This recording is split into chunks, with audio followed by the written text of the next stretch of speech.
Your friend, Honorable Stephen Danquah. Assemblymember for Nyiresi Electoral area, Larteh.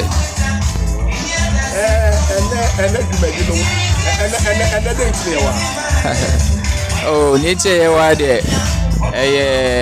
Timemufo ni yeshia om. Na ye no mwedi inkita ho kakra. Efa kro no ho. Yefti obroni kasemo no yato no community engagement. Yemra yepese obia kire na adwen because one word 2 minutes share yenza. Enti se ready dwuma bia eti se yetie wo madwen ana yenya wo madwen kire na yedi adwuma no. Enti ene ye hie na kire se ye nkita hodi na ye ba bedi. Na efe nso akontabu bi nso wo bibia ye bu akonta de a kire wo. How long have you been Assemblymember? How many terms? Oh, this is my first term. Oh, okay. And it's been 2 years exactly.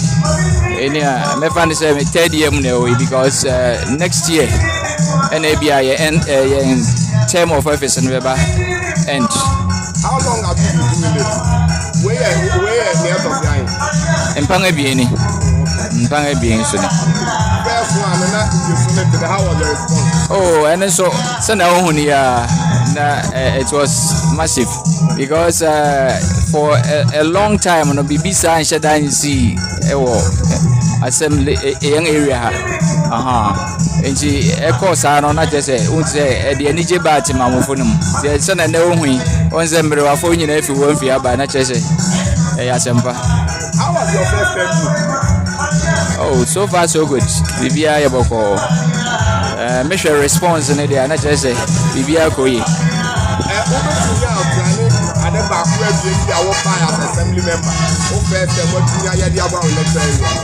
Oh, Cecilia make us say Senkamen Oben Etuan among Ako, I see her baby a gabonze. Metumi Edianim. Am I young inner roads? Inner roads in now more construction the fine. Akasani Begusu Kota. And I face a young Gurudibia. I have a ball. And Namunian Fubiso. And never didn't betuga. I mean, too much share park and if a fair far at least. You to me, idiot guru. And what young Yandium, I am Robo Samuel. On us, what one will come be breeze, right? They say, and near Mercosur by street lights in Yama, may you won't put them on. Or Boamepa, Ukrama send the day. It's a net and Kitaudinum overturning. At least I have some achievements. Sibia, Mebo Bosso, into Nina be dead in it.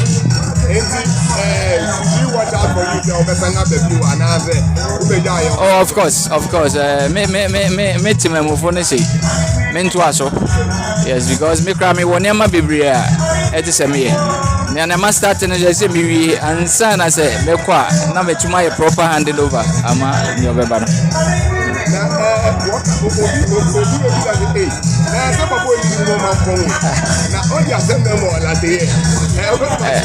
Larteh you Akuapem and Oshe Mampone Larteh. Yeah, you know, me a midina hey. Ubekom na just a mefabi. If you Larteh, Utresi me the emperor to me say if you brombi more Larteh, a friend and uncode. It's a young one, and the baby Anna. It's a book up mine. And finally, again, I'm the Kaja Wanga, who would get you my work to Abama, our first term. Wanga know what they are well, yes, so let's make yeah. They say I get it over second term, over something.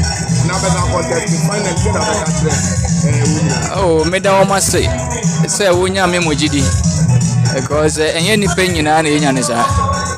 Wunya Memojidi sent me to my Jumana. Woman me kwenya so woman so wan hu say enia masesa na woda so tamechi iti mekoso ase won paibo say won koso mon pai mame na ahoden ene nkwatenten de hia na enya me ne pa nia maya ba bedu no meye atoa so e ma na borosa nso me dash